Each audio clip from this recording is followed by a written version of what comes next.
reason I would recommend chiropractic care for anybody that has scoliosis, hands down, is to help improve their posture. The role of chiropractic care in the treatment to help with scoliosis is not to reverse or correct the scoliosis curve per se, but it's to help biomechanical deficiencies in that patient. So for instance, with scoliotic patients, typically you'll notice patterns of weak muscles or extremely taut or tight muscles. The role of chiropractic would be to help facilitate stretching those muscles or strengthening the muscles, and to also improve the mechanics of that person's posture.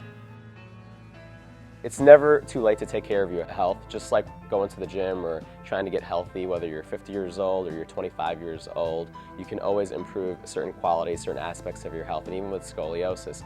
We know with today's lifestyle, with the increasing sedentary lifestyles, with the increased amount of time that we're sitting, that the effects of gravity and just pressure into the joints can potentially make scoliosis even worse. So what we do, especially as adults, is teach them specific postural patterns, get them chiropractic treatments, show them specific exercises they can do either here, at home, or at the gym to prevent further degeneration or progression of that spine.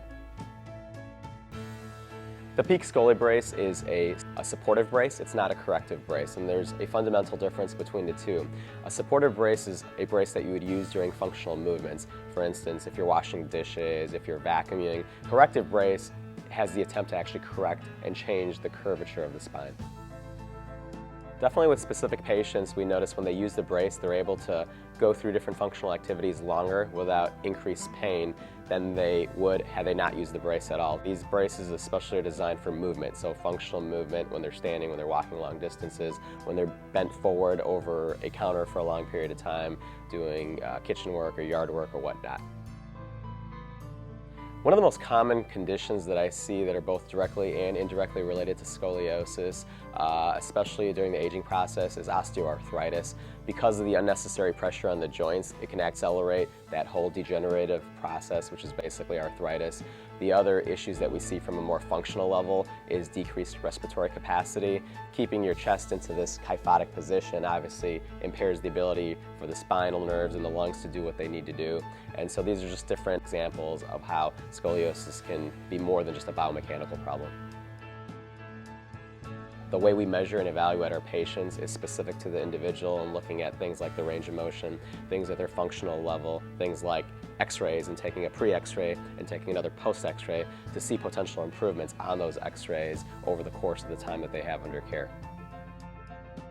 So one of the things that we like to do is develop personalized attention specific to the patient's goals, and then for them to self-report on what their goals are and if they need to be met, or if there's something that we can do to help them, walk a little bit longer without any pain, to help them bend down and pick up their grandchildren without any pain too. And we do those every couple of months, and we compare pre and post x-rays, so we always tie it back to that scoliotic curve.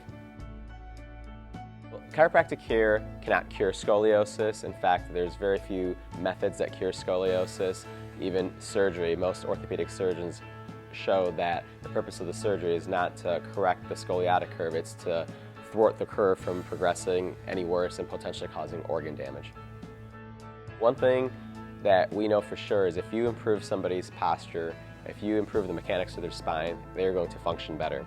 And it's kind of the tried and true message in science that form equals function. And so the whole intent of our goal when we hear patients improving the mechanics of their posture is they're able to go through their lives with at least a reduced amount of pain. We have patients that have actually had the scoliosis surgery, and they're still patients because one of the setbacks of surgery is it tends to allow other parts of the body to have to overcompensate for where the rod may be. And so the common analogy I like to use, if you have a surgical impairment in one area of your spine, the other areas above it and below it have to work harder to compensate for the debilitated ranges of motion of what's going on to that spine. So if you have rods in your spine because you've had a past experience with scoliosis surgery, there are different alternative methods in where we can adjust the spine with less pressure and achieve the same outcomes as we do with some of the other methods and styles of adjusting with our other patients.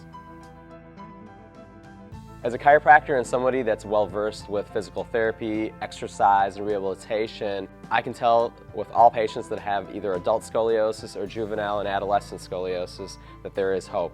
However, one of the first things that we recommend is receiving a chiropractic and spinal evaluation, discussing those options of treatments with the doctor, and determining what the potential is in improving their quality of life.